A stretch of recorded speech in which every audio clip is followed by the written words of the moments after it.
దీనికి ఒక కారణం ఉందమ్మా. ప్రకృతి ఎలా ఉంటే ఎవడైనా ఇష్టపడతాడు?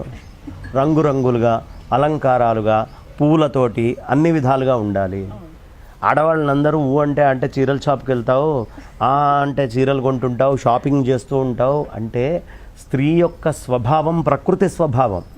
ప్రకృతి ఎప్పుడూ రంగురంగులుగా ఉండాలని కోరుకుంటుంది, అనేక రకాలైనటువంటి అలంకారాలతో ఉండాలని కోరుకుంటుంది. నువ్వు కూడా అదే కోరుకుంటావు, ప్రకృతి పచ్చగా ఉండాలని, ప్రకృతి బ్రహ్మాండంగా ఉండాలని. నీ మనస్సులో ఏది ఉందో బయట ప్రకృతి విషయంలో నువ్వు ఏది కోరుకుంటున్నావో అదే నీ భార్య అయినా, నీ పుత్రిక అయినా, నీ తల్లి అయినటువంటి ప్రకృతి కూడా ఆశిస్తుందయ్యా. అంతకంటే పెద్ద ప్రత్యేకత ఏం లేదు.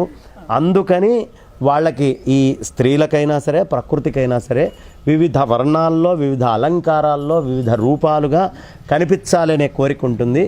దానికి సంకేతంగా ఈ అనంతమైనటువంటి ప్రకృతి స్వరూపమైనటువంటి ఆ తల్లి ఈ నవరాత్రుల్లో ఒక్కొక్క రోజు ఒక్కొక్క రూపములో ఒక్కొక్క రాక్షసుల్ని మర్దిస్తూ ఒక్కొక్క ఆహార పదార్థాలతోటి ఒక్కొక్క స్వరూపముతోటి, అంటే అనేకమైన రుచులు ఉంటాయి. అన్ని రుచులని ఇవ్వగలిగినటువంటిది తల్లి ఒక్కతే.